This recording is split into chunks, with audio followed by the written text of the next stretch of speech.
and then maybe you give us some background and tell us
الأمين.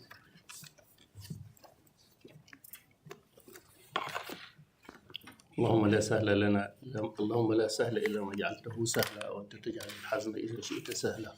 السلام عليكم ورحمة الله تعالى وبركاته. Good evening and welcome to our distinguished guests, ambassadors, our distinguished speaker, and welcome all of you, my colleague, our student. We welcome all of you for this very important visionary lecture today about a great man, Alija Izetbegović, guiding principles. Before I will start, let me welcome our Dean, Professor Rajab Shantuk, who is not only our Dean, but he's a philosopher, a thinker, for a welcoming speech. Assalamu alaikum wa rahmatullahi wa barakatuh. Bismillahirrahmanirrahim. Alhamdulillahi rabbil alameen. Wa salatu wa salamu ala rasulina wa habibina wa tabib qulubina wa shafi dhunubina Muhammadin wa ala alihi wa ashabihi wa atba'i wa ikhwanihi min al-anbiya'i wal mursalin ajma'in. ربنا آتنا من لدنك رحمة وهيئ لنا من أمرنا رشدا. اللهم أرنا الحق حقا فارزقنا اتباعه وأرنا الباطل باطلا فارزقنا اجتنابه. I welcome all of you to Culture of Islamic Studies. We study and teach Islam here. But the first question, what's Islam? We see Islam as religion and civilization. Religion is what given to us by God, by Allah Ta'ala. And civilization is what the Muslims built by using the values in religion all over the world, in a very large geography extending from Uyghur up until Andalusia, Balkans, and North Africa. And today is going on in Europe as well, like arts, architecture, institutions of education, finance, governmental systems. All these are part of the civilization. And in our college, we have a program called Islam and Global Affairs, Islam and International Relations. And it's headed by our dear colleague, Dr. Mustafa Osman. And this program studies Islam and global affairs. And one of the important aspects of studying global affairs is leadership.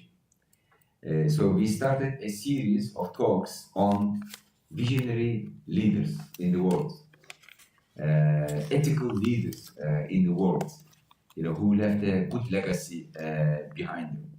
And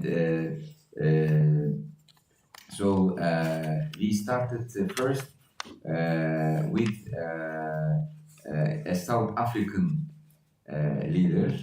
Now we continue with a Bosnian leader, and later we'll bring in leaders from East and West. But when we chose those leaders, we look at two things: ethical and visionary. Two things: ethical and visionary leaders. And this ethical leadership is and visionary leadership is very important, especially in today's world, because the whole world is going through so many transformations, and we need visionary leaders to lead humanity to a better future. And this better future will be a rooted future, a future rooted in humanity's primordial common legacy, which are reflected in ethical values. So that kind of leadership is very much needed. So ruthless leaders without ethics, without any vision, they will bring more confusion and harm to the world. So it's a good time for us to remember the legacy of ethical and visionary leaders.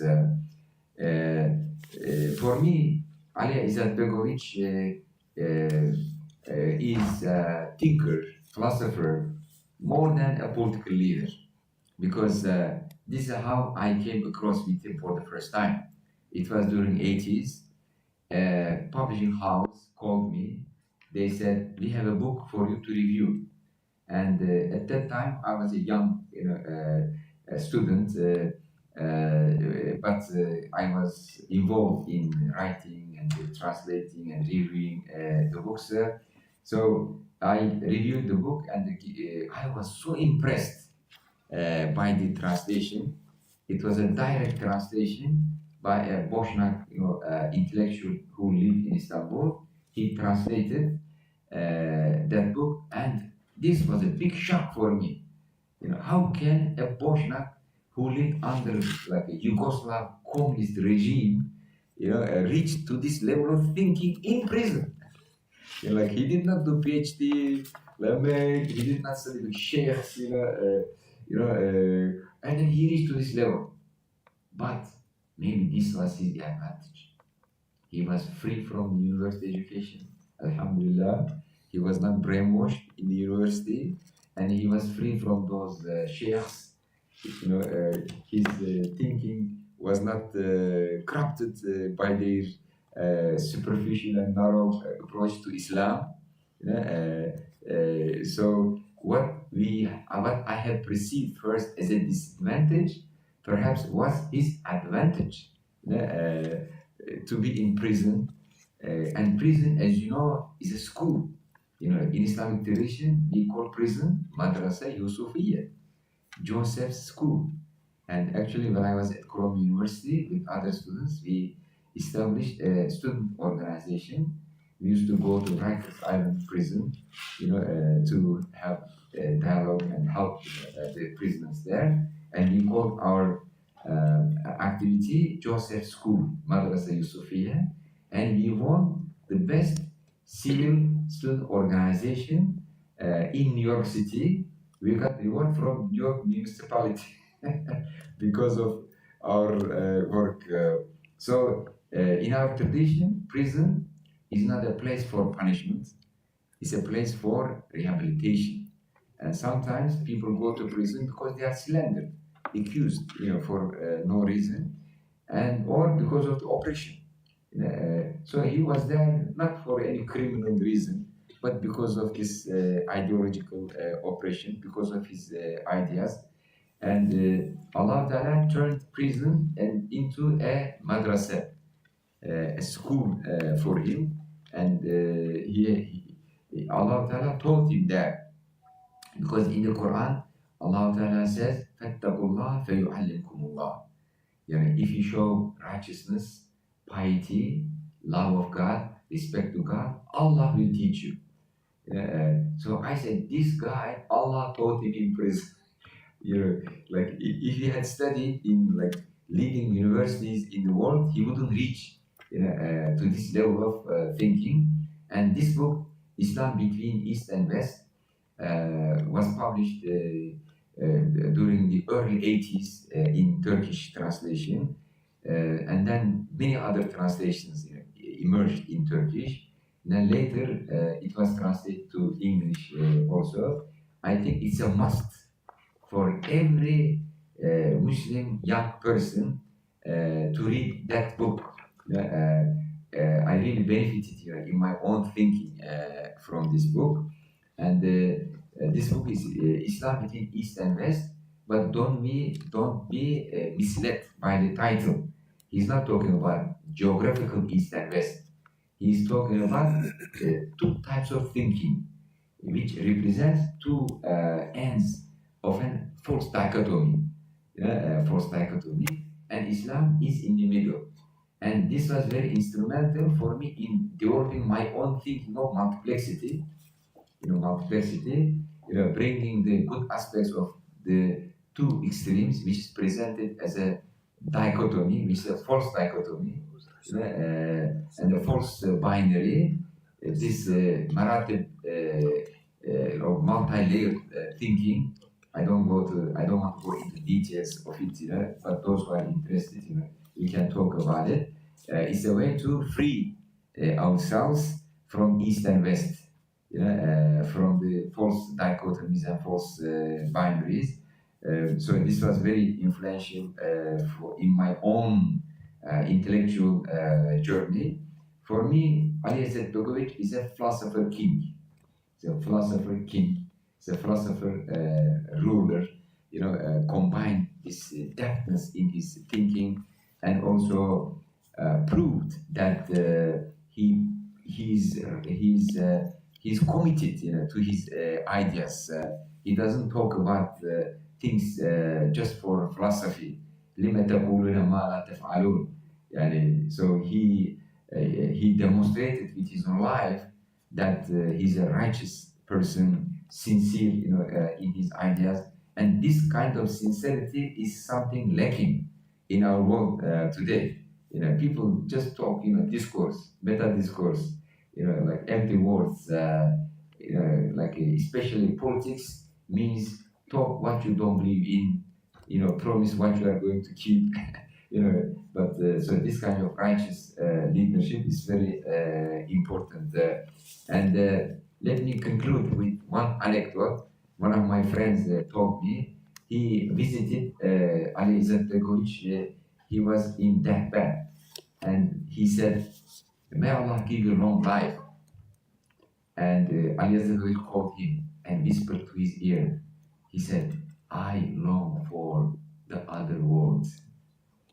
Thank you very much. Jazakallah khairan.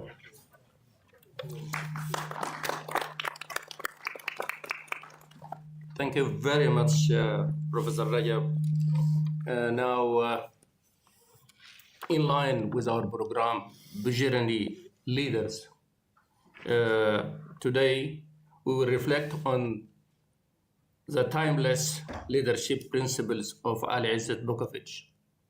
As the Dean said, a visionary leader who navigated immense challenge with wisdom, resilience, and unwavering faith. His leadership was not merely about governance. It was a moral and ethical commitment to justice, human dignity, and the principles of Islam. His vision for democracy, faith, and human rights remains relevant today, particularly in a world facing political turmoil, social polarization, and conflict that test the resilience of leadership. Our speaker today is academician, a politician, a minister, a thinker. So, Her Excellency Dr. Bisera Turković completed her degree in Islam in law from the University of Sarajevo. She holds a PhD in international relations from the Pacific Western University, known today as California Myanmar University. She was lecturer and visiting professor at many universities. Dr. Bisera was one of the founding members of the Party of Democratic Action and close ally of Alija Izetbegović, the president of Bosnia.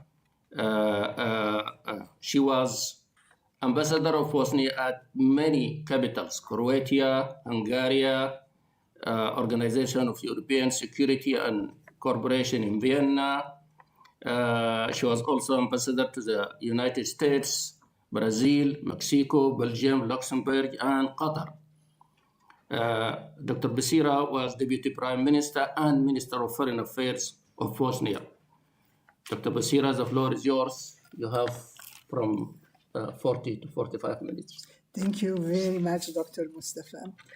I would like first to express my gratitude to Dr. Recep Şentürk, Dean of CSS, and to also Dr. Mustafa Osman, Elamin, Program Coordinator, for enabling actually this lecture to be held I'm very grateful to them. I'm very grateful to you who devoted your time and come to listen about Alija Izetbegović. For me, he is very important, extremely important. He was my leader, he was my president, but more than all of that, he was my friend. So I think that he was the most influential political leader of not only of Bosnia and Herzegovina, but basically in Balkans in the 20th century. And his thought, his work, his behavior can be the best understood from his memoirs, interviews, and speeches.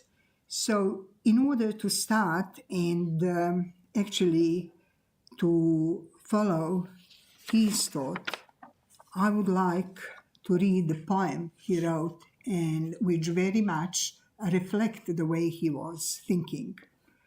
Stay upright. How can you see the stars if you bow your head down? No matter which path you choose, death awaits at the end, and everything ends in doom. You too will die, and this world will die.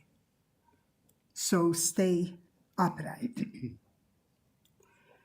And indeed, through all his endeavor, through all his work, through all problems he faced, he stayed upright, and he never wanted to accept something what was imposed on him. He always followed the line which was close to his heart. But in order to understand Alija Izetbegović, in order to understand how he was thinking and why he was thinking, I think that we have to go a little bit in description of Bosnia for those especially whom Bosnia is relatively far from their countries. So Bosnia is a European country with a long and rich history. Actually, it is one of the oldest European countries. It is more than 1,000 years old. And through its history, it's always preserved some sort of independence. It was changing forms in which it appear, but it was always or fully independent. So for first 300-400 years, it was kingdom, Bosnian kingdom. And then after Bosnian kingdom, it came under Ottoman rule, but actually it kept something what is called eyalet or constituent province of the empire. So it was ruled by vizier. It was not, how I would say, conquer. It was rather partner, if I may say. So after that, we have Austro-Hungarian Empire. And after Austro-Hungarian Empire, we are coming to the stage when Bosnia was one of the republics of, let's call it, communist Yugoslavia, which was created after the Second World War in 1945 and lasted till 1990s. You have map, and you can see, I don't have pointer, but anyway, you can see a heart-shaped country, which is opposite of Italy. It is in between, on one side Croatia, on other side Serbia. Why I'm telling that, why that is important? It's important because Bosnia is basically surrounded with Eastern and Western Catholicism. On Western side, you have Roman Catholics. On Eastern side, you have Orthodox. And then you have small, thin, heart-shaped country, which somehow become predominantly, not fully, but predominantly Muslim country. So how that happened? First traces of Islam in Bosnia are from 12th century, and Dervish or Sufi lovers came to Bosnia and spread Islam. It was much before Turks came. And then significant number of people with Turkish Empire, with the arrival of Turks, converted to Islam. So a reason, or one of the theory, why people converted to Islam was because they were followers of Bosnian church. I mean, in comparison with other Balkan countries, in Bosnia, the largest number of people adopted Islam. What does it mean, Bosnian church? Bosnian church was practicing Bogumil's tradition, and Bogumils were regarded as major dualistic heresy by a Catholic Church, and against whom Pope John XXII even launched a crusade in 1325. But they stayed at what they were. They were very stubborn. Bosnians are very stubborn, I must say. So followers of Bosnian Church were more receptive to conversion to Islam because they, through their church, rejected crosses as a religious symbol. They considered idolatry to bow down before a religious image, and even prayed 5 times a day, repeating Lord's Prayer, of course. But there are much of similarity. So for them, being somebody who was opposing to Catholicism, it was relatively easy to adopt new religion.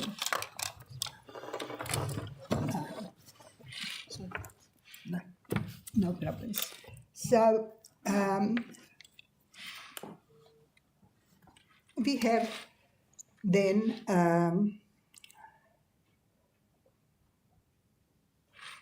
we have solid ground for all that what will happen later. And what is happening later? We have formation in Bosnia, organization which is called Young Muslim Organization. But actually, we have, or that Young Muslim Organization in Bosnia coincide with pan-Islamistic movements in the Islamic world, which was starting sometimes before the Second World War. And in Sarajevo, it was reflected through emergence of the Young Muslim movement in 1939. But since war came, they were not really very active. So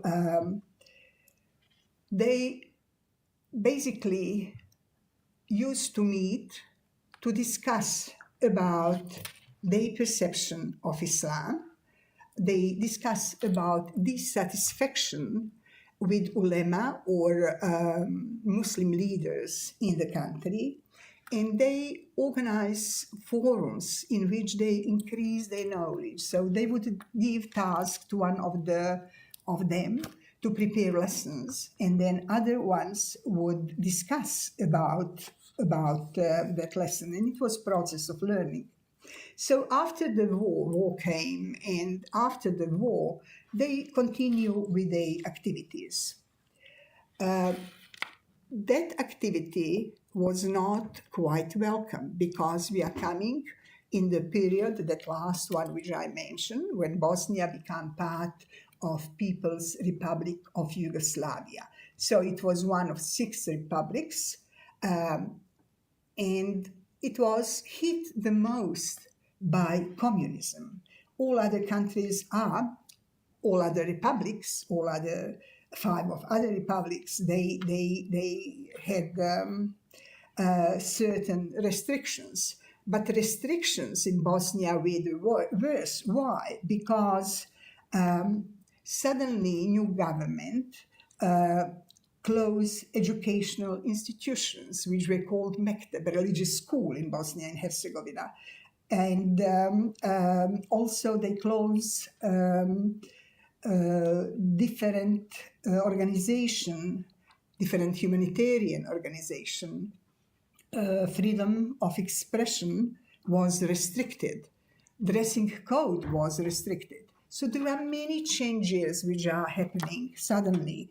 And of course, all that reflected in dissatisfaction with the new government, and young Muslims try to distance themselves from communism, same as they were distancing themselves from fascism, which was present during the Second World War.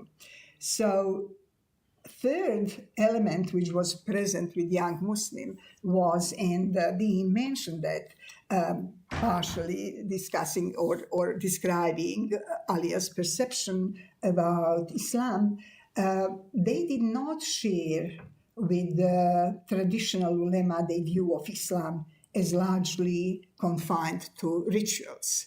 They thought that Islam should be a bit more. So they start working, but they also start protesting and expressing their dissatisfaction. And of course, it has not been taken easily by the government. So young Muslim organization, through their work, actually was prohibited, but not only that. In 1946, few members have been in jail, in between them Alija Izetbegović, but also we have those who have been punished by death punishment. So very, very severe. We have saying or description of that, what Alija taught or described about that period in his book, Autobiographical Note. And he wrote, in March 1941, young Muslim boys found the Young Muslims Association. The general focus was on Islam, anti-fascism, and anti-communism. We saw Islam as a leading idea that must evolve while preserving its essence. We were dissatisfied with the way things were in the Muslim world, dominated by foreign influence through military or economic means. After World War II, some of us were sentenced to death. So it was very unfortunate, but Alija Izetbegović, being in jail, tried to take something good from that. So it was some period for him in which he had time, beside hard work, he had also possibility to study Hegel, to study Kant, to study Spengler, and it influenced his intellectual development. He finished when he was released from the jail. He left agronomy, which he was studying, and he finished law. And in the 50s, 60s, again, he became involved in political work. So it's very difficult once when you are in not to continue working. He was pulled back because he saw many things which were not really up to the standard he would like. During that period, he published in few articles. He was writing also on the book, which is actually published in 70, and it is a book which is called Islamic Declaration. It is, in my opinion, beside Islam Between East and West, the most important book, because it is somehow call for change. Although it was written in Sarajevo, the declaration turns its attention to the Islamic world, not to Yugoslavia. The opening sentence in the declaration was, "Our goal, the Islamization of Muslims." Dominant idea of declaration is that only Islam can reawaken the Muslim masses and make them capable of being active participants in their own history. Western ideas are unacceptable and incapable of this.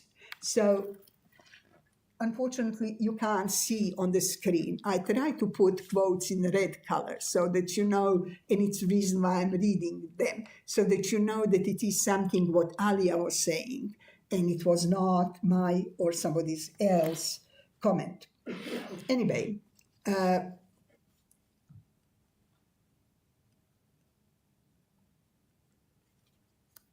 his messages, and this message was attacked by fundamentalists. It was not welcome, despite the fact that he was calling for increase in education, that he advocated for better position of women, for non-violence and rights of minorities.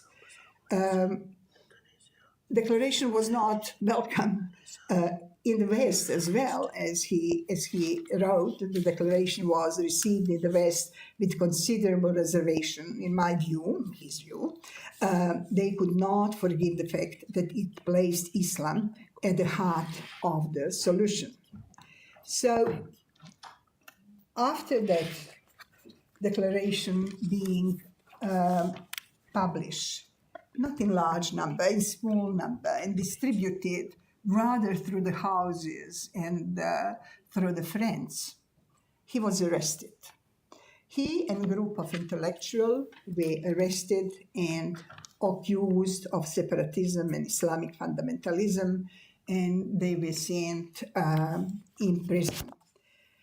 He was sentenced to 14 years in prison with hard labor, but was released a little bit earlier.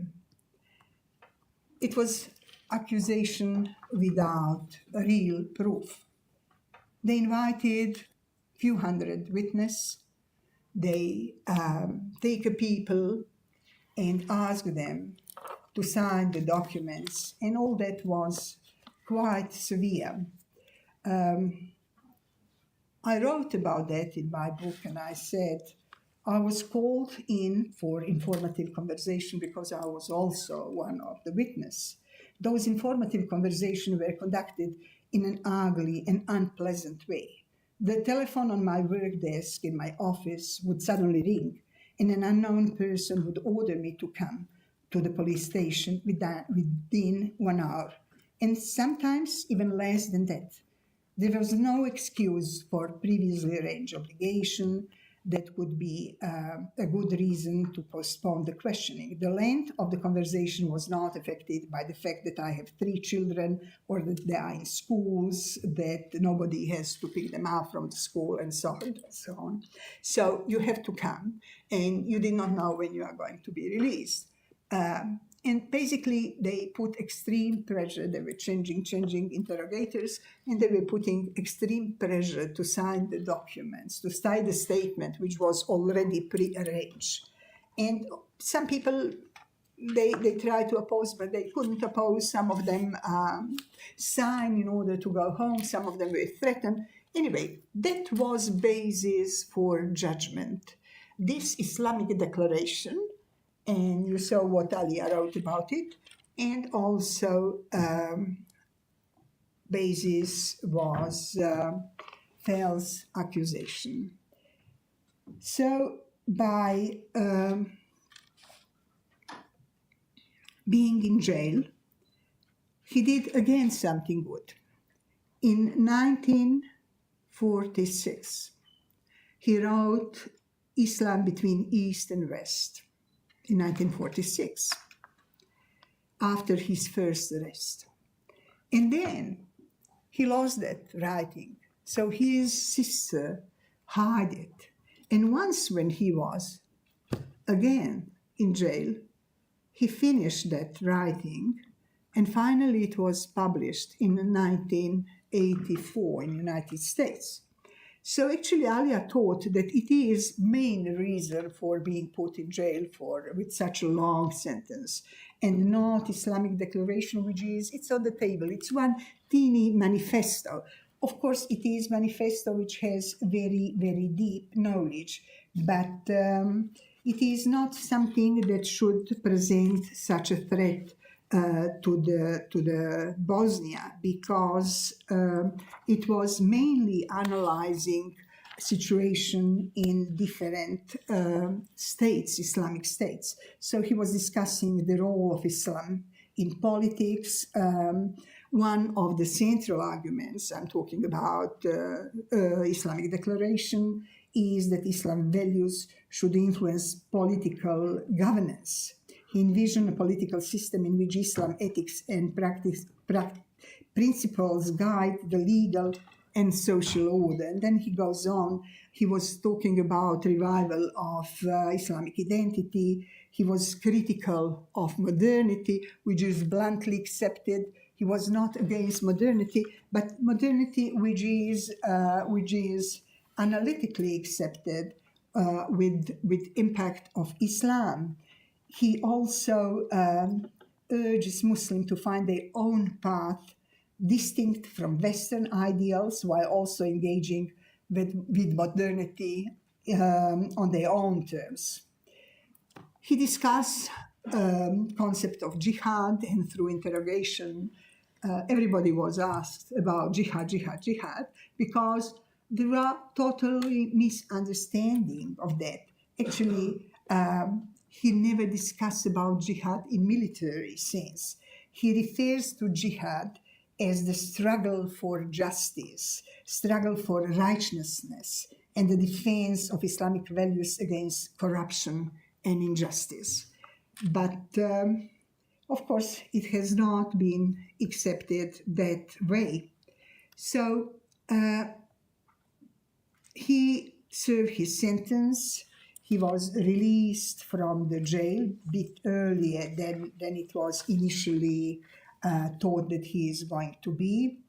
And Islam between East and West was published at that stage in quite few countries. Now I think that there are translated into 16 languages. It is quite widely spread. What did he do in the book? What he analyzed in the book Islam in between East and West? He explores the complex relationship between Islam, between West, and between Eastern world. And he reflects on the challenges faced by Muslims in reconciling Islam teaching with the modern secular world. He discussed the historical and philosophical divide between the East and West, emphasizing the need for an authentic understanding of Islam that can adapt contemporary global dynamic while preserving the core principles. The book also addresses the tension between Western materialism and Islamic spirituality, urging for a balanced approach to progress that does not abandon spiritual value. Ultimately, Izetbegović calls for a renewed version of Islam that harmonizes tradition with modernity, offering a perspective on how Muslims can navigate their place in the modern world. So something what is perhaps needed nowadays as well. He was out from the jail. Islam is in between East and West, was published more and more. And he started thinking, even during serving his sentence, he started thinking how to organize Muslims, because it was quite clear that Yugoslavia is going through dissolution. So Croat had quite strong organization. Serbs had traditionally even stronger organization. And Bosnia was like meat in a sandwich. Muslims were just in between. And he thought he needs to establish political parties. So once when dissolution take place, somebody will need to represent Muslims. So indeed, he did that. And 1990 was really important year in the history of Bosnia. In March 1990, he announced the funding of the political party, the Party for Democratic Action. So he said, the Party for Democratic Action is a political alliance of the citizens of Yugoslavia who belong to the Muslim cultural and historical community, along with others who support the party's program. Soon after that, on 26th of May, it was funding conference of the party. And all that happening in the same year.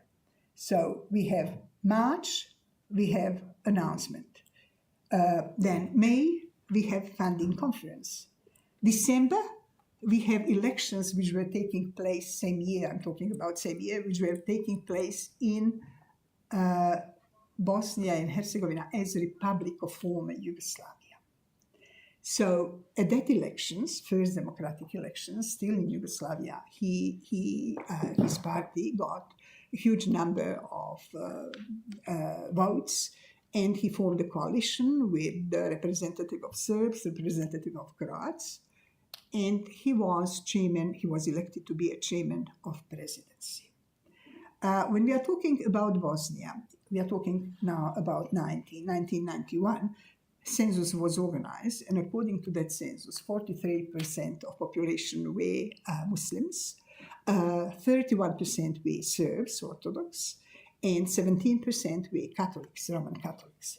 So it is a country with a religiously mixed population, and Alija was fully aware of that. And he never wanted to impose any Islamic state on others because he knew that it is not possible, despite the fact that very often people would ask him what is his opinion about Islamic State. So by having that, we are coming to 1991. And in 1991, with formation of different political parties, Slovenia proclaimed independence. After Slovenia, Second Republic, Croatia proclaimed independence.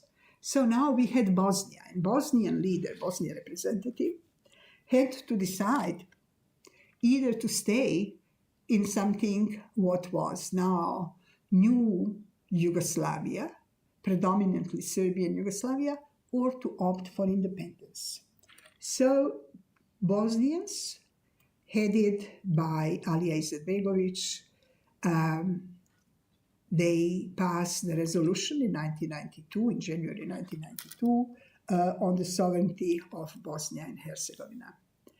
But the entire Commission and the European community wanted to be sure about that, knowing about the quite complex situation in the Bosnia. Serbs who would like rather to stay in Yugoslavia and go with Serbia, part of Croatian community who would like to join Croatia, who was already proclaiming independence, and Muslims in between. So they wanted to see what to do and to be sure that they are going to accept independence of Bosnia if it is voted out by majority of votes. A referendum of independence was held on 29th and 1st of March 1992. And 99% of those who responded by voting, they voted for independent Bosnia and Herzegovina. From electorate, it was 64% of people who wanted to have independence. So it was quite clear. Destiny of Bosnia has been determined on the paper, but not in reality. So March 1st was declared the Bosnians' Day of Independence. But a real independence actually was something what Alija should fight for. And it was not easy fight. It was a very difficult fight, which resulted in catastrophic results. You have photo, no, you don't have it, okay. You have photo of Sarajevo. It's capital of Bosnia. It's 3rd May 1992. Alija was still trying and negotiating for peace. He was in Lisbon. He came back and he was arrested at the airport. And the war actually started in Sarajevo. It was going around and around for quite some time, for 2 months, 3 months. But Sarajevo was really offended. And I remember that day quite clearly because I left my children just maybe 300 meters from the spot you see in the headquarters of party, SDA party, I was filming news because I was editor-in-chief of TV Hayat.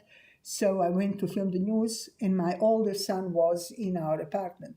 So I couldn't come back because they start shelling us, and the building, TV building was in fire. So soldiers did not allow me to go back. They pushed me in the cellar.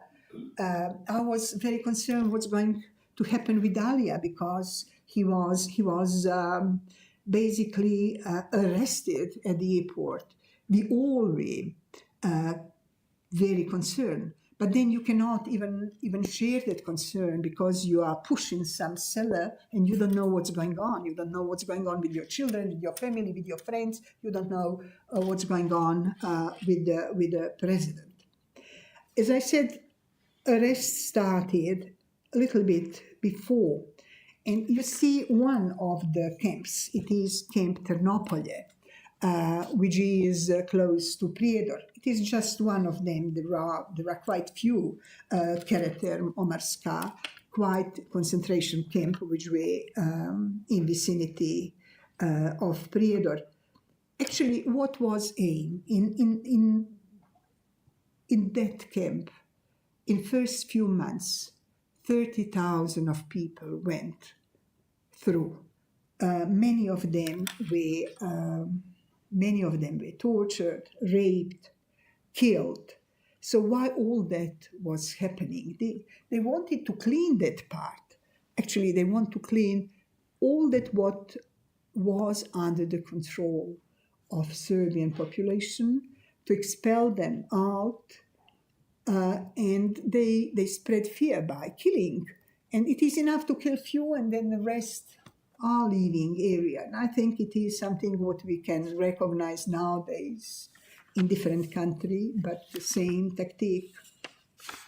So that what is perhaps the most known is in 1994, Srebrenica killing, Srebrenica massacre, genocide in Srebrenica, where 8,000 Muslim boys and men were slaughtered, were killed, and over 20,000 people were expelled from the area. It was really a moment which remind very much on Second World War. And fortunately, there are judgment, and it has been accepted. The genocide has been committed in Srebrenica, but not only in Srebrenica, there are no judgments, but there are many killings all around Bosnia. You have one of the mass graves on photo, but what is characteristic is that you do not have all victims in one grave. They would be digged and then put in secondary grave, secondary mass grave, in order to hide the traces. So Alia was dealing with all of that. He had negotiations. He had his philosophy, an idea how world should be organized, and suddenly he has been put in fire. Let's apply that. Let's see what you can do. Let's see how you can lead your people through that catastrophic event. So, according to Bosnian Islamic Union, 80% of 1,144 mosques in Bosnia were destroyed or damaged. 80%, huge number. So it is like trying to push even history out, to cover all traces of Islam and of Muslim in that particular part of the world. 534 mosques in territory controlled by Serbs were fully destroyed, many of them damaged, but these 534 fully, and also 80 mosques were destroyed in territories under Croatian forces. Over 100 imams were killed by Serb, and few indeed by Croat forces. So he tried to keep his people, his soldier, out of revenging. He tried to apply that what he taught, what he learned, and what he wanted. And it was not easy because, of course, if you have family which is killed, you want to revenge, especially if you have a chance. But he was prohibiting that. He was very strongly in favor of protection, all human rights. He was very much against suffering of civilians. As it was estimated, or is estimated, at least 100,000 people have been killed, more than 10 million people were expelled, and situation was not very easy. So the war ended with the signing of Dayton Agreement, thanks to United States, who somehow pushed and organized and bombed also some target of Serbian forces. They finally were willing to accept the peace settlement. And I must mention that President Clinton had important role in that, but also many Muslim countries who were supporting and giving support, because Bosnia was in the situation that did not have any weapons. Arms embargo was placed on Bosnia, on other countries, on other republics of former Yugoslavia as well, but they did not hurt them because they had army and Bosnia did not have anything. So once when Dayton Agreement has been signed, leaders from different countries start coming and investing in renovation of Bosnia, giving support to Alija. And one of the first leaders who came, actually, we have Indonesian ambassador here. Your president was, even in 1995 in Bosnia, but also Malaysians also were very, very important in defense of Bosnia. Pakistani, extremely important, Iranians, very important, and not to go in those details because it is not our topics, but it is close to my heart, I must admit. One of the first Arabic, actually the first Arabic leader who came to Bosnia was Sheikh Hamad El Thani. He came twice. He came also a few years after that, the first time in 1998, then in 1910 with Sheikh Hamoza. I want to go just through three things which are important because Alija told them. Very frequently he was asked about Islamization of Bosnia. And it was something what was very much present. I remember when I was presenting credentials to President Tudjman, Croatian president, he said, Alija wants Islamic State. And I said, no, he does not want Islamic State. He elected me to be first Bosnian ambassador ever. And I'm coming from mixed family, religiously mixed family. My mother is Catholic, my father is Muslim. So if he wanted Islamic State, he would choose somebody else. But he was not really willing to accept any argument. So Alija's answer was, a return to faith is universal phenomenon wherever Muslim brutally suppressed religion, wherever communism brutally suppressed religion for 50 or 70 years. And then he went on and he said, my tolerance is not of European, but of Muslim origin. Europe has some delusion. During this war in Bosnia, hundreds of mosques and churches have been destroyed. All of them were destroyed by Europeans, not one by Bosniak. All the Christian people and all the most important medieval monuments survived 500 years of Turkish rule, but did not outlast 3 years of European rule. Fascism and communism are not Asian product, but European. I value and appreciate Europe, but I think it has too high opinion about itself. But at the same time, he also has a strong critic of Muslim world.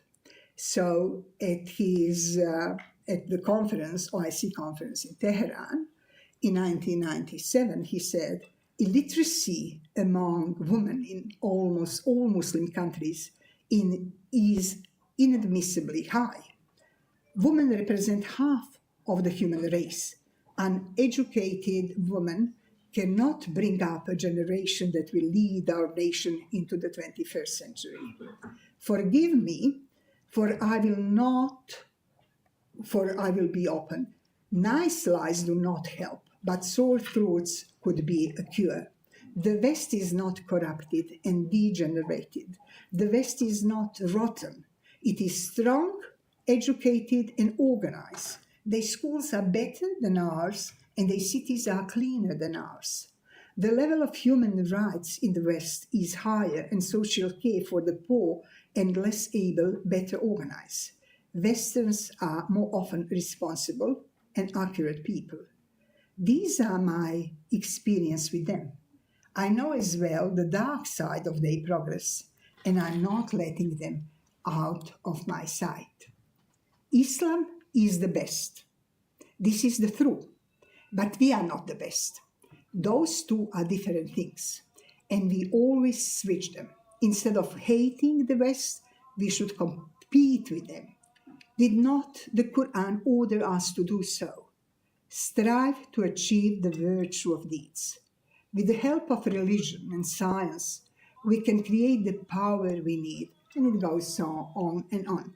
So I wanted to compare those two. He was very critical. He was critical of West, but he was critical of East as well.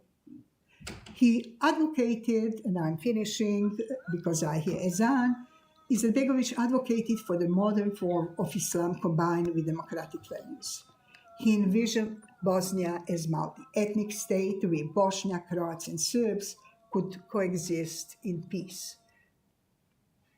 When asked if he believed a multicultural ethnic Bosnia was still possible, he said, "What is the alternative?" And it is a question which is very much present today. What is the alternative? He passed away on October 19, 2003, and his final words before he passed away were, "If I were offered life again, I would refuse it. But if I had to be born again, I would choose my life." Thank you very much.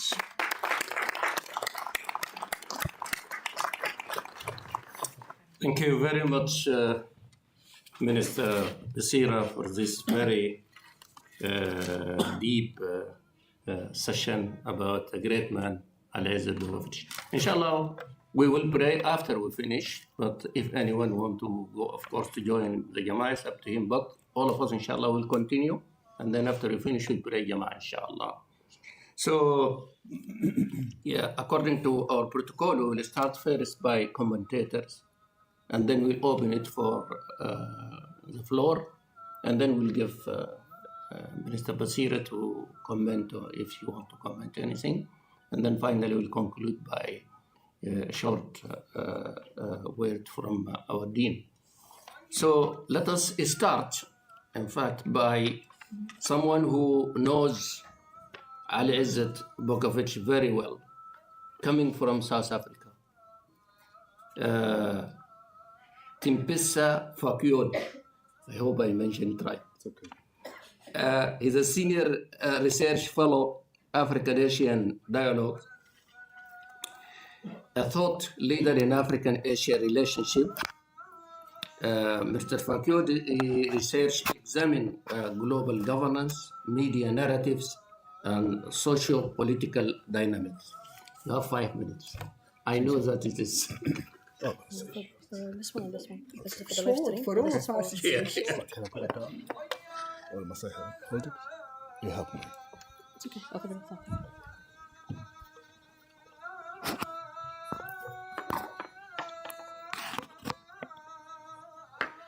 Assalamu alaikum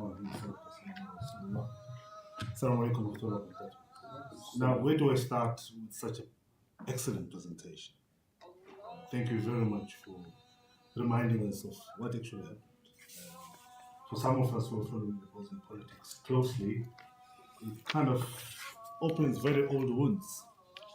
Because notwithstanding the distance, we were with you in spirit, and we were with you in our prayers, and we were with you in your struggle. Because they're very important years in your history which coincided with ours. 1946 to 1949, which was the establishment of apartheid in South Africa and the establishment of the apartheid state of Israel in Pakistan. And so that's a very important time, 1946, when the book was written, which influenced and changed my life dramatically, which is the Islam between East and West, like many people have mentioned. And then of 1990, 1991, again, another important year in our history, because that's when Nelson Mandela was released. And there was a hope that there was going to be freedom for all of us who were previously oppressed. And then 1994, of course, that's when our elections also took place. And for the first time, we voted for a free and a prosperous, project in making of South Africa. So we have these relationships. But for me personally, I think the advent of reading the book and appreciating all the things that the Bosnian did was, I wasn't a Muslim before. I was a Muslim, I was born Muslim, then somehow my parents decided otherwise. And later on reverted to Islam, which was around about 1991, 1992. So often when I introduce myself, I say my name is Bisa, that's my Islamic name, and the Arabic name is Ibrahim. It's political. I needed it to go to Saudi Arabia.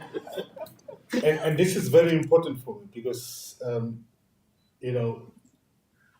this is what basically changed my life, and this is what Alija Izetbegović emphasized. So whereas most of us who revert to Islam are expected to overhaul our lives. In other words, you look like this. I'm Zulu, by the way, so we carry spears and walk naked. You are expected to overhaul your life, put on some hijab, kurta, and look like the Arabs or the Indians. So what Comrade Sheikh Izetbegović did for me was he helped transition. So I wasn't forced to convert, but I was encouraged to unplug certain bad habits and replace them with good habits. And this is what Islam between East and West did. So it left you as a Westerner, it left you as someone with an Oriental socialist thinking, which I was at some point. I used to wear red socks. It helped you unplug the undesirable from you, and you plug in the desired. And this is what I think his impact has been for many of us in South Africa. Not only me, by the way. I represent a number of people who were influenced by this kind of philosophy, that it was not necessary for us to overhaul our entire lives, but it was important for us to remain within our environments. All we needed to do was just to unplug and plug in the important ones. I'll share some few anecdotes. So I come from a rural South Africa, even though I grew up in what is known as a township, or the Americans call them ghettos. But I come from the rural South Africa. And my desire as a young person was always to go to this concrete jungle called Johannesburg, because that's where the conveniences of life existed. Then I read Islam between East and West, and then it started talking about the creativity of those who come from the village, how your iman can only grow if you experience the grass, and the grass dies and the grass comes back again, and the flowers, etc. How the creativity of poetry is influenced by insects and birds and all the things that comes with the nature, and how that impacts on your iman as a Muslim. And I saw it happening. Because you are in touch with this nature, you throw the seed on the ground, and the seed is supposed to grow by the will of Allah, not by Mark Zuckerberg or Bill Gates, but it's some certain power. So you throw the seed and wait and make dua, and inshallah the seed will grow. And if it doesn't grow, you still say alhamdulillah. But often it grows with the will of Allah. And these are the kind of things that the book explains, and this great, we call him Comrade Sheikh in South Africa, Comrade Sheikh Izetbegović helped us understand and translate into our lives. So, I mean, I can speak the entire day about the influences. One of the things that I did also was, when I started working, I decided to make my own small little hijrah. So I moved from Johannesburg to Cape Town. And the reason why I made it more hijrah was because of him encouraging us that you need to be in an environment which is natural if you want to be a revolutionary. Because he was saying that being surrounded by a complete jungle was not place for revolutionaries. And it was true, because the concrete jungle, which was Johannesburg or cities, made you a capitalist. It influenced you and drew and pushed a certain type of comfortable lifestyle. And if you make this small little hijrah into a rural area, you become a revolutionary. So I had a negotiation with my wife to say, we are going to make this hijrah. We're going to go and live in Cape Town amongst the animals and chickens and cows. And alhamdulillah, she was very good with that, because she was much more smarter than I am. And we found ourselves living in Cape Town and raising our kids as we're supposed to raise them, as he instructed again, making the difference between a citizen and a human being. That citizens raise, mothers who grow up and spend time in a concrete jungle, they raise citizens, because we take our kids to the kindergarten. But mothers who spend time with their children raise human beings and Muslims. And the deal that I made with my wife was that she was going to sit at home, not because of anything else of chauvinism or anything like that, but it was part of this revolution.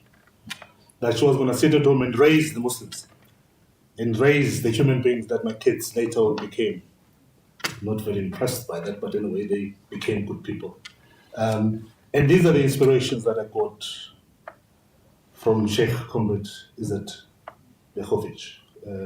May Allah be pleased with him. And if it wasn't because of him, many like me wouldn't have survived and be where we are today. So these are the kind of, and of course later on we will become revolutionaries. We did not care about death. We went on to fight the system and fight for justice and change, even if sometimes it meant you being deprived of comfort. When I came to Doha in 2011, and I used to go to a place which still exists called Souk Waqif, very popular, and you see the cats that were deprived of water, and people could sit next to these cats that are hungry and no water. I could not tolerate it for a rich country like this one that could not feed and sustain animals of the cats of Souk Waqif. So what I did is I wrote a letter to powers that be in Qatar to say, how about starting a clinic for animals that will feed these cats, like the Turks are doing in Istanbul. All those dogs that are fed, they are sustained by the government. And yet, here's this country with plenty and food that's thrown every day, and the cats are skinny to the bone and no water to drink, sometimes at 48 hours heat. So these are the small little things that I think I got from your history. For that, I'd like to thank you for your presentation, and inshallah, Allah bless Sheikh Izetbegović, whoever he is, inshallah, accept him and raise him with us, inshallah, on the day of judgment, when all of us are going to be stoning Benjamin Netanyahu, inshallah. Thank you very much, Simbia. Maybe we need another session with you. Okay, so our next commentator, His Excellency Ambassador Ridwan Hassan. Ambassador Ridwan Hassan, Ambassador of Indonesia to Qatar. And I think for the sake of time, I will leave the rest of introduction, and then I will give you 5 minutes, please.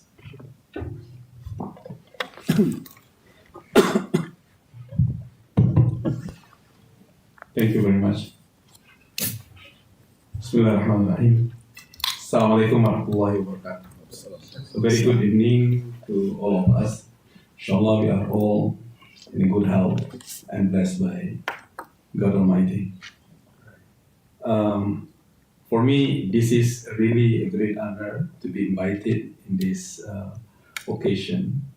And it's not easy for me also to make comments on such a very distinguished leader. But when Dr. Bisera asked me to do this, and also Dr. Mustafa also called me to do this, then I have no other choice. Because to respect such an important figure in human life, I think it is too small if we just share our words. So allow me to say a few words regarding my humble observation on President Alija Izetbegović. As we might know, he was the first president of Bosnia, and he is a prominent figure and well known for his strong and broad diplomatic efforts that rely on gathering international support for the country, for the nation. He also particularly remembered for advocating a multicultural and multi-ethnic Bosnia during the Bosnian War between 92 and 95. I think we have heard from Dr. Bisera a lot of history on this. And President Alija Izetbegović, am I correct? Izetbegović? Yes. Very good. Vision of a multicultural Bosnia still resonates with many who see the country's diversity as a source of resilience and potentials. Likewise, Indonesia, our country, is also a multiculturalism in Indonesia is a fundamental aspect of Indonesia's identity, both ethnics, religion. We are very diverse. As the largest archipelagic country, we have 300 ethnic groups and 700 languages. Islam is the predominantly most religion in our country, but other religions play a very important role also. And as Muslim, we know that the Holy Book of Al-Quran emphasizes principles aligned with the multiculturalism. In Surah Al-Hujurat, verses 13, is teaching promote coexistence, understanding and appreciation of different cultures and peoples. Ya ayuhan nasu inna khalaqnakum min dhakarin wa untha wa ja'alnakum shu'uban wa qabaila lita'arafu inna akramakum indallahi atqakum innallaha alimun khabir. O mankind, indeed, we have created you from male and female and made you peoples and tribes that you may know one another. Indeed, the most noble of you in the sight of Allah is the most righteous of you. Indeed, Allah is knowing and acquainted. The surah crucially blends into our state philosophy, our state ideology, Pancasila, or 5 principles. And the very principle is belief in one God Almighty, which crystallized the nation's motto, Bhinneka Tunggal Ika, unity in diversity, underscoring the importance of harmony among different groups.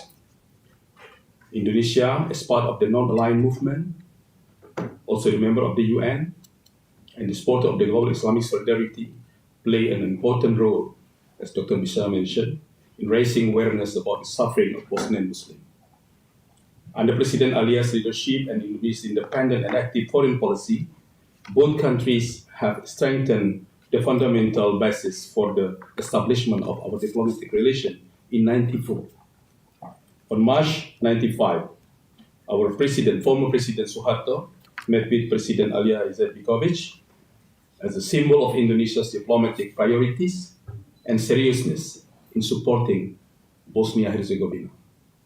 During his visit, President Suharto initiated the construction of Masjid Istiqlal, Sarajevo, that was named after Masjid Istiqlal in Jakarta as a token of solidarity of the two nations.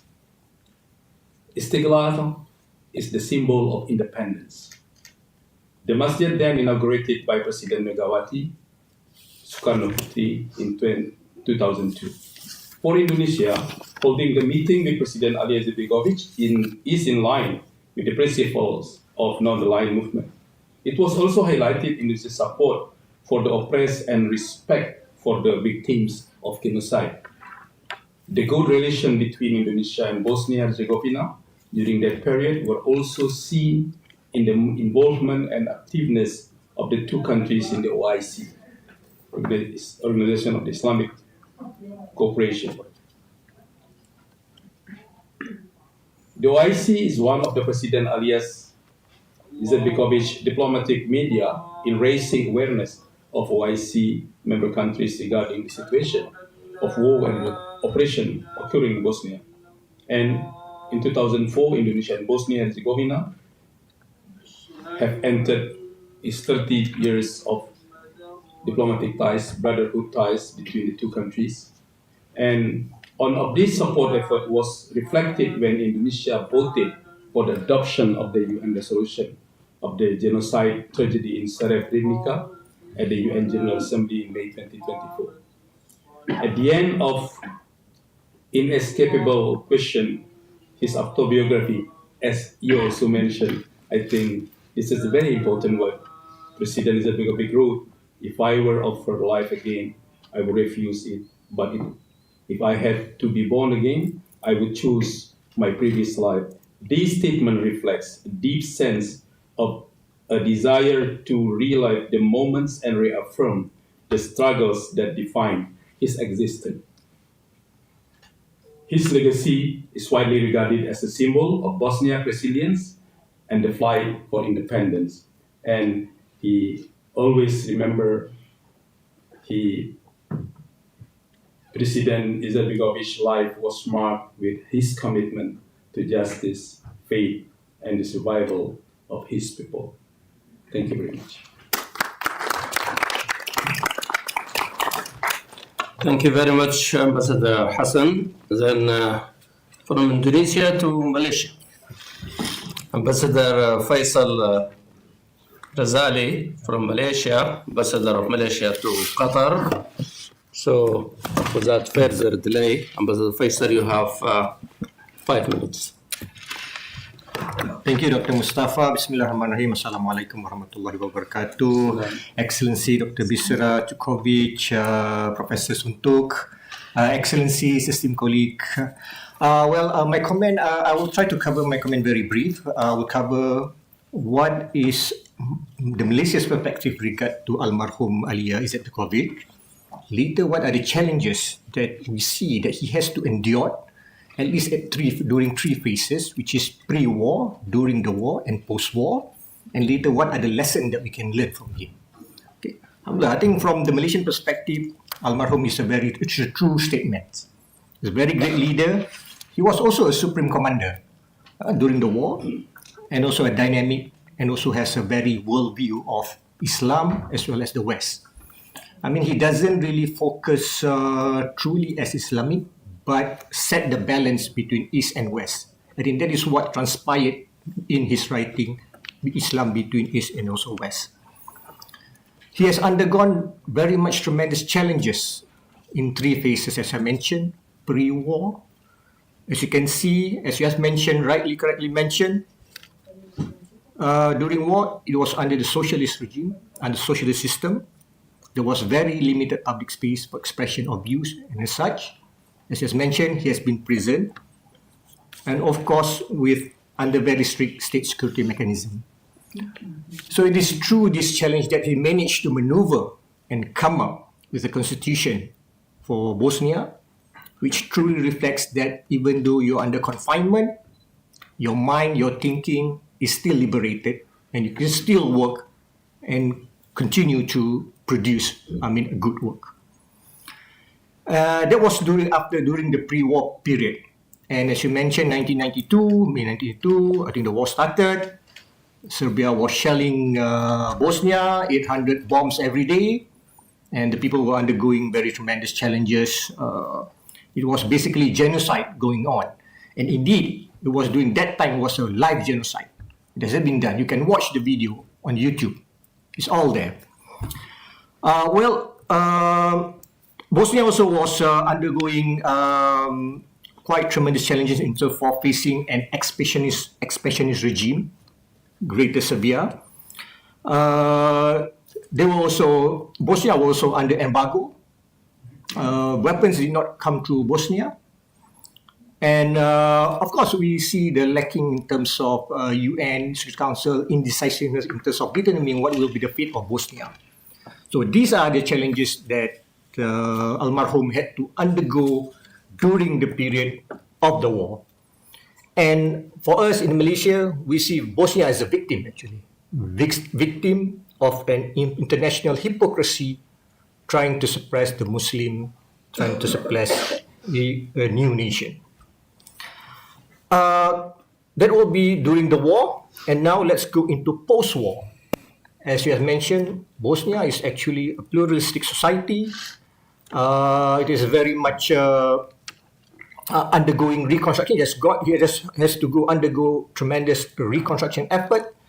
And it was also the determination of the country was decided by the International Conference in Geneva, the Owen peace process, as well as in London. So, and Bosnians were forced actually to accept to legitimize occupation, and also to accept the ethnic cleansing, and also to accept the terms which has been determined by the external forces. So these are the challenges that at least Almarhum had to undergo, and throughout these challenges, I think he has shown determination, perseverance, as well as wisdom in terms of determining the way forward for the country. So, as we all know, that Almarhum passed away in 2003, and throughout his success, he has really rebuilt the country back throughout the pluralistic society, regardless of whether you're Muslim, Bosnia, or so. So, as a Malaysian, many things that we can learn from Almarhum actually. And one, I think, important thing that we should recognize is actually Almarhum has done at least two types of jihad, which is struggle, which is the political struggle, as well as the thinking struggle. These are the two main elements that he has done. In terms of Malaysia, bilateral with Bosnia, of course, we have very good relation. We have been helping with the reconstruction, rehabilitation. We have done quite a substantial amount of work together with Bosnia, and we are actually very proud to be able to be working with Almarhum, who has a very wise and also very good wisdom in terms of, he's a visionary. He has a true leadership, who has a good wisdom in terms of developing the country. And as you have rightly mentioned, his thinking is not confined only with regard to Islam. It's also a comprehensive worldview of Islam, including the contribution of women, as well as the importance of education in building the society, not only educating the others, as well as educating yourself. So these are some of the lessons that we can learn. And he's a very true, great statesman, and we are proud to be able to be listening to you, the right-hand man of Almarhum. And inshallah, we pray for him to be in the best place in Jannah. Thank you very much. Thank you very much, Ambassador Faisal. Now we move from from Asia to Europe, Turkey. Emir Yalman. Thank you. I'm Emir Yalman, Secretary of the Turkish Embassy in Doha.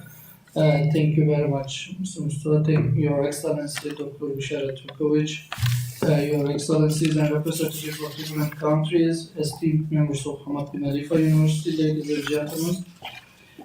Let me express that this is a great honor for me to address before all of you. First of all, I would like to convey His Excellency Ambassador Göksu's sincere apologies for not being able to attend this event due to his previous engagements. On behalf of His Excellency Ambassador Göksu, I will deliver a few remarks on Aliya's legacy. As Turkish Embassy, we would like to express our sincere gratitude to Hamad bin Khalifa University for hosting this meaningful event today in friendly and brotherly state of Qatar, dedicated to Alija Izetbegović, the first president of another friendly and brotherly country, Bosnia and Herzegovina. As one of the most prominent leaders of Muslim world, understanding Alija means the understanding of the cause of the Islamic world.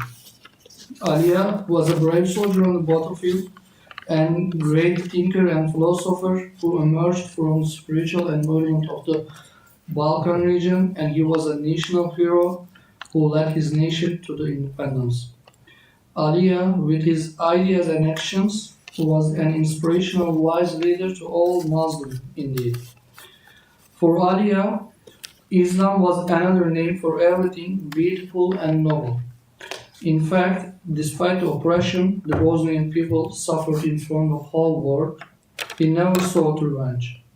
Because for Alija, victory was not just about believing, but also about doing what we believed in.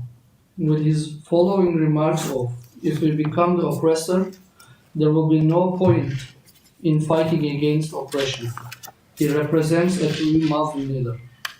Bearing this in our minds, like Bosnia's cause, President Recep Tayyip Erdogan and Qatari Emir, His Highness Sheikh Tamim bin Hamad Al Thani, is standing by the just cause of Palestine and Palestinian people in all platforms, will never be forgotten in the face of history. Thank you again for organizing this meaningful event. Thank you. Thank you very much. Now we move a little bit. The next commentator is Dr. Rizat Bika, Assistant Professor, College of Islamic Studies. You have 4 minutes. Yeah, no problem. Thank you very much. Thank you. Thank you very much to Dr. Bisera Turković for this wonderful talk, and thank you for everything you said about Alija Izetbegović. So I'll keep it very short to leave the floor open to other people for questions. Alija Izetbegović, as you said, is important not only for Bosnia but for the Balkans in it, and even worldwide, as we already saw. And coming from Albania, which is next to Bosnia, pretty much near, we share the same history. So in 1945, we came under the communist regime, and the religion was prohibited, and we passed through the same turmoils and punishment that you just mentioned. And then in 1991, when the religion reopened again, one of the first books that was published in Albania, we didn't have yet the Quran translated in Albania. We did because it was 45 years of destruction of everything religious. One of the first books was the book of Alija Izetbegović. And from that time onward, it became a bestseller within the Muslim Albanian community. And now I think it's the 25th edition or something like that. So it's like one of the most famous books. Because we wanted guidance at that moment when we were just coming out from this communist regime of almost half a century. And a voice from the Balkans that speaks to us, that is near to us, was the most useful way to actually retouch with Islam and Islamic discourse. Whereas the discourse that comes from outside, be it from the Arab world, is a little bit foreign, as you might know, for us in the Balkans. So for us, Alija Izetbegović was a kind of indigenous Balkan Muslim thinker that could pave the way for us to think after so much problems that we had during the communists. And this is how I read this book. I was very young at the time. As you know, Islam between the East and West is very difficult, so I didn't understand it fully. So I read it so many times throughout my years. And every time you read it, every time you get something more from it. And you can see the genius of Alija Izetbegović and his vision also of a kind of Muslim rooted in his land, so not a migrant, not a foreigner, but an indigenous, let's say, European Balkan, between East and West to a certain way. The Balkans are like that. And this is why he, in his book, Islam between East and West, that is like pretty much the so-called wasati, as they know it in the Arab world. But he puts it not a kind of a aqidah or fiqh or something. He puts it in a kind of civilizational discourse. and that is Islam, represented by Bosnians and by Balkans, in a kind of between East and West, and he provides a kind of wasatiyya for everything, religious, cultural, civilization, discourse, etc. And one thing, and I will close with that, because I don't want to go too much, is that, as Abdulhakim Murad, the professor from Cambridge, has emphasized lately, is that the Balkans, in a way, are kind of indigenous to Europe, civilization speaking, are between East and West, so Eastern Orthodoxy, Roman Catholicism, and they might serve as a way to present an Islam that is rooted in the European culture, but also sees East and West, as you might say, is not the migrant that is coming from outside to occupy something or to destroy some civilization.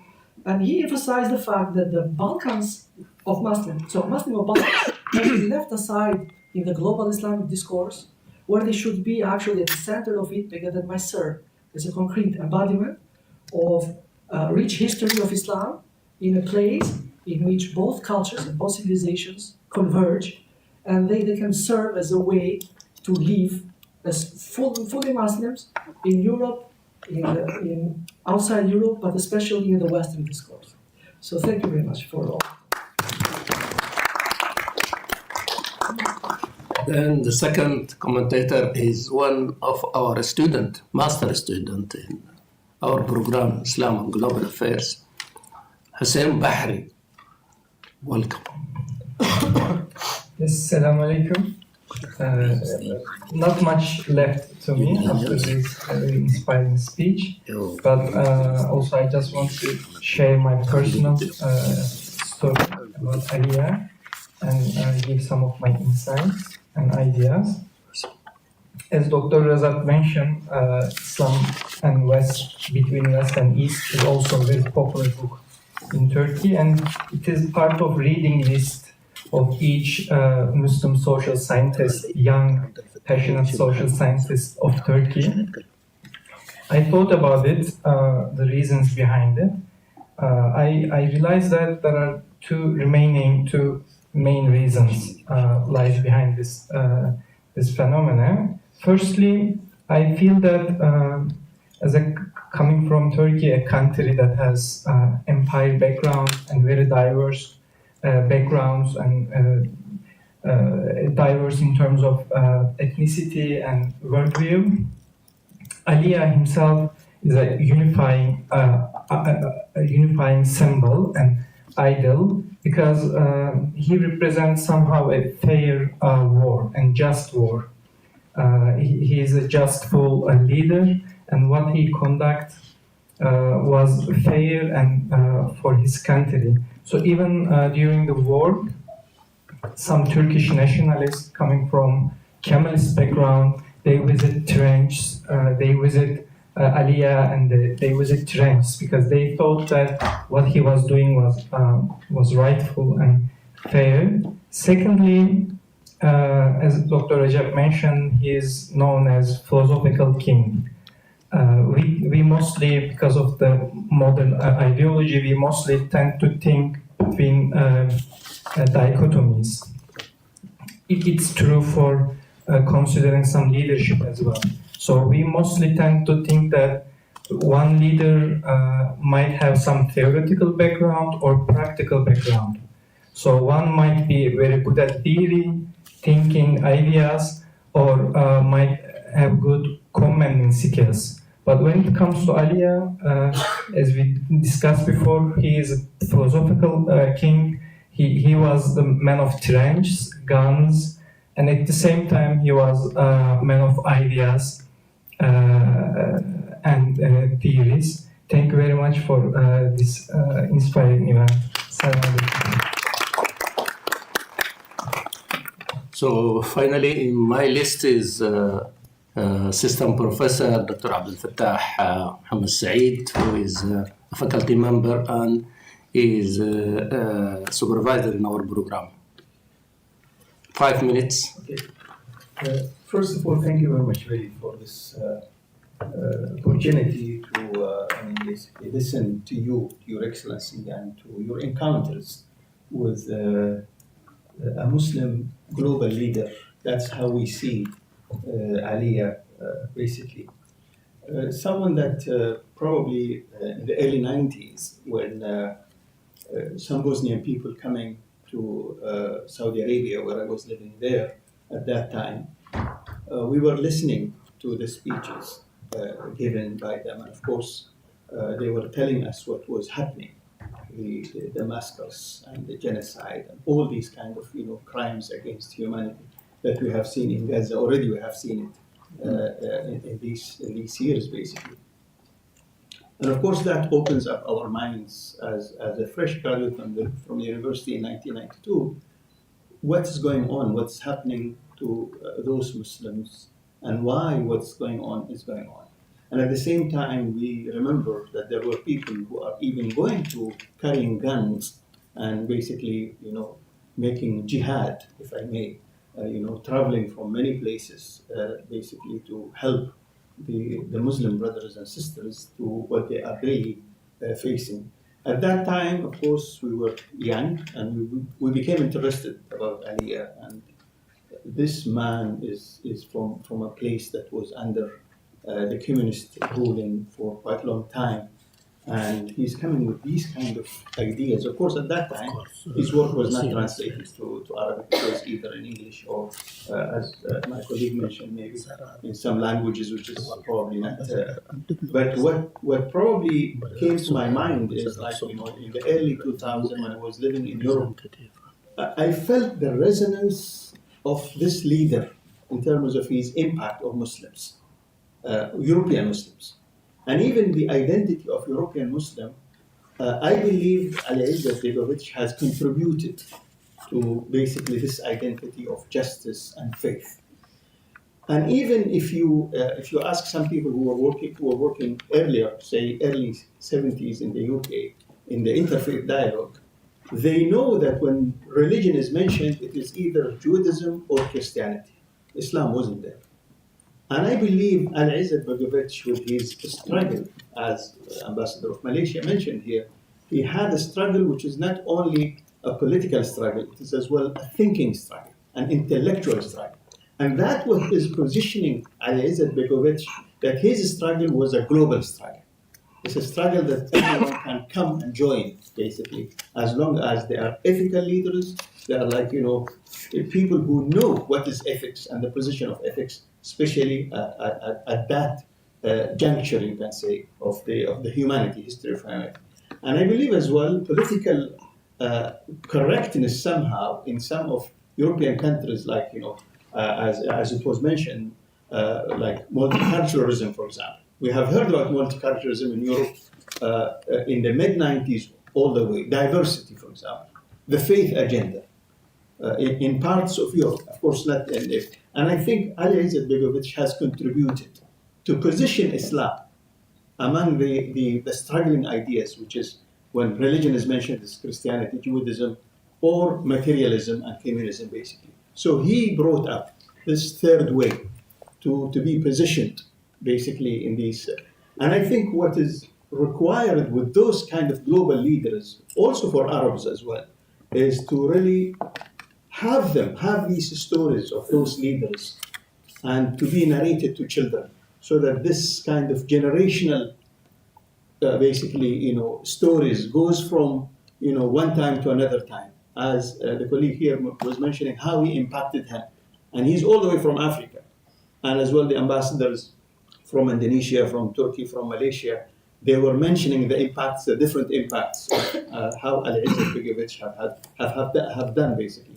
The same thing for Arab thinkers. Abdul Wahab al-Masiri, who passed away, was really very influenced by the understanding of Alija Izetbegović of secularism and modernism, basically, and has basically wrote about that in his book. I will just keep it at this because, as Hussein mentioned, our student here, anyone who comes at the last, he might not have a lot to contribute. And we have already heard, mashallah, very, very basically a wealth of knowledge and wealth of experience from all of you. Thank you very much again.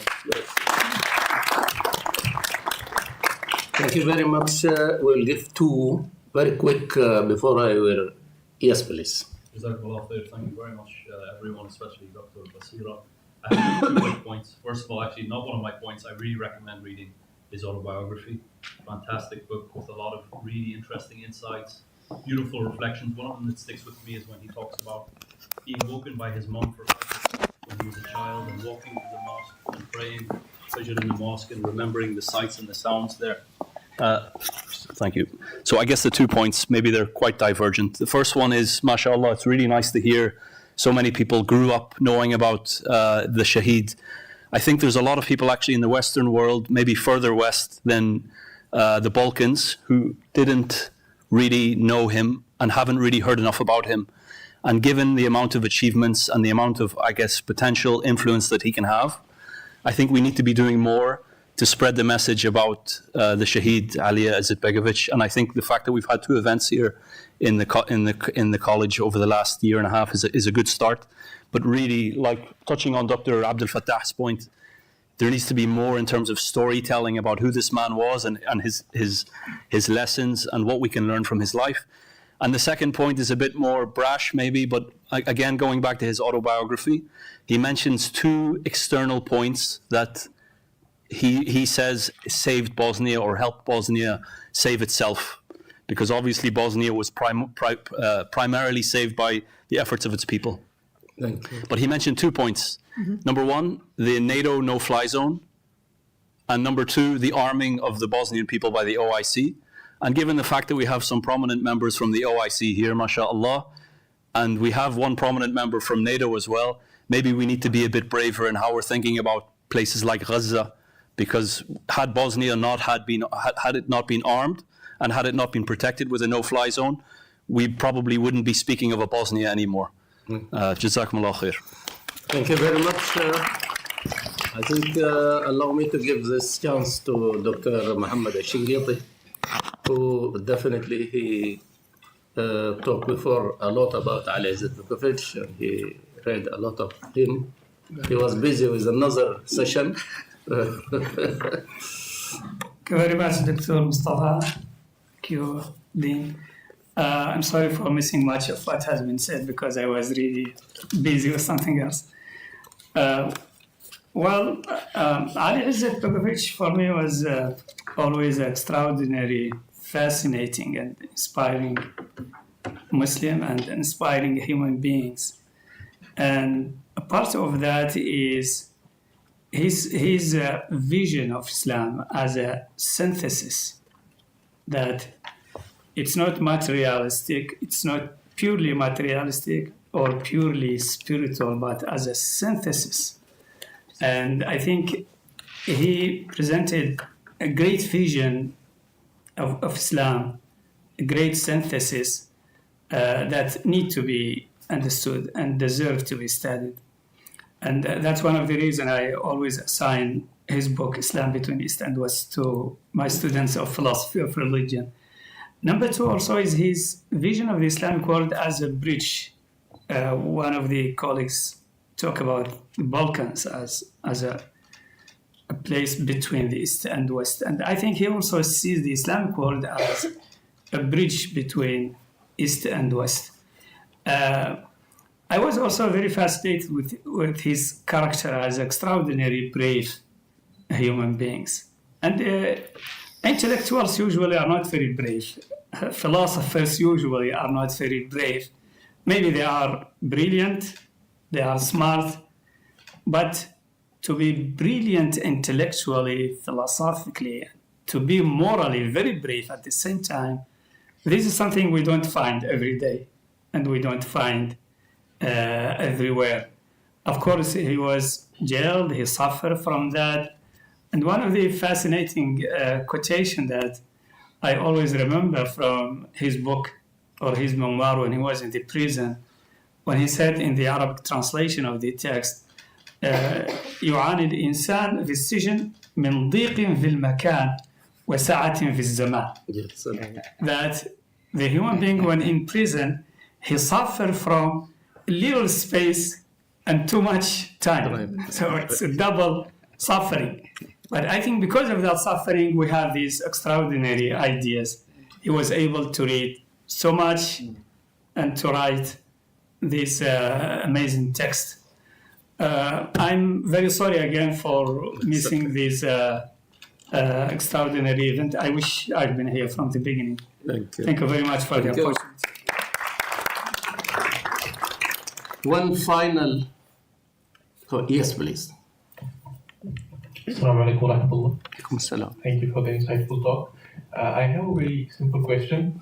I mean, we discussed about Alija Izetbegović as a philosopher and as a political leader. Now, as a thinker and as a philosopher, thinkers and philosophers tend to be idealistic, and they should be so to aim for the best. But at the same time, a strategist or a political leader ought to be pragmatic and realist to have proper strategies. So you saw him personally. What do you think are the character traits that he had that enabled him to balance between two things and that gave us the person who he was? Thank you. I think with this question, I will refer it to Minister Bisera, and to give her a chance for 2 to 3 minutes to, if she want to make any comment, and to answer the last question.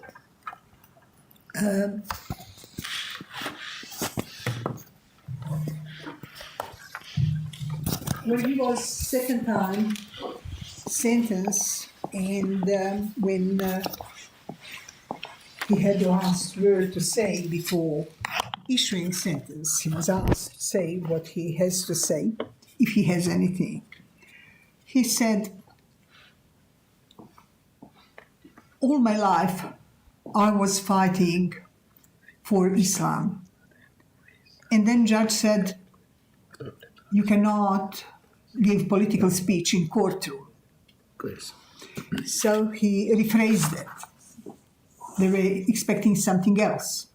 And then he said, my heart is full by Islam, only full by Islam. So I think it was actually something what was guiding him through all his endeavors, through all his difficult time, through all his dilemmas which he faced. And he had many dilemmas in his life. And his life was extremely difficult one. There are political life which was difficult, but there is also private life which was very difficult. There are health issues on the other side. There are those who are the closest to him, or we're supposed to be the closest to him, and then they turn their back. All that is life. And you need to have strong will, and you have to hold for something in order to be able to go forward. And that what he was holding for was his religion and his strong belief. It was his guidance. It was way how he was measuring things, but not in a way that he would exclude different. He was always aware where he is and where he belongs. But Islam was that what led him through his life. Thank you.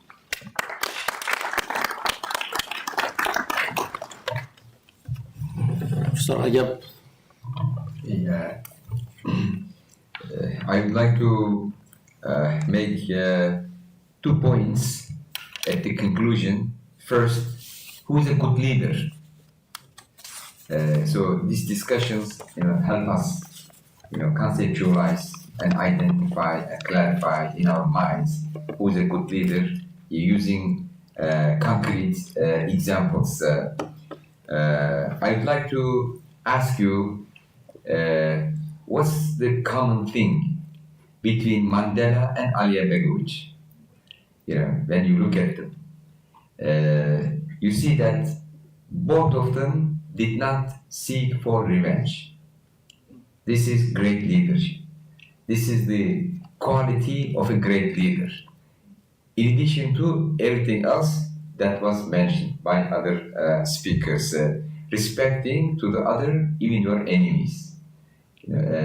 an order based on not justice but compassion and respect to the others.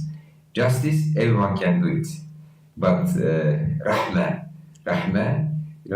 is the quality of only great leaders. And you can see this in the life of Prophet Muhammad sallallahu alaihi wasallam. Also, he did not taking revenge from his enemies. So I wanted to draw your attention to this very striking commonality between the two, who were oppressed, put in prison, treated unjustly, but after they gained power, they did not, try to take revenge from their enemies. They showed compassion even to their previous enemies, and this is how they made peace. And the civilization approach Alija Izetbegović had is very important for us. Like in the beginning, I said we are in the College of Islamic Studies, and what's Islam? I said Islam is religion and civilization. So there are many people who try to introduce Islam from a civilization perspective. One of the leading one is Ibn Khaldun, and perhaps a contemporary figure, maybe the best one, is Alija Izetbegović. If you want to understand what kind of civilization Islam is, you have to read his book, and it's a must, for all of us to read this book. And it's a striking and surprising fruit, coming out of Bosnia, as I have mentioned. I'd like to thank Her Excellency Minister Dr. Bisera Turković for this excellent presentation. And I thank all the commentators, Excellencies Tambisa Fakuda, Hassan, Ridwan Hassan, His Excellency Fizal Raizal from Malaysia, Excellency Emre Yilmaz, our dear colleague Dr. Rizal Beka, and our dear student Hussein Bahri, and colleague Abdul Fattah, and all of you, Excellencies. We have a very distinguished group of audience here, and I'm not surprised that Alija Izetbegović attracts so many bright minds who shows respect to him, and we should keep this respect and study him more and introduce him to our students, and also learn lessons both from his conceptual ideas and also from his practical life. Thank you very much once again, coming and honoring us and sharing this important event with us and making contributions to it.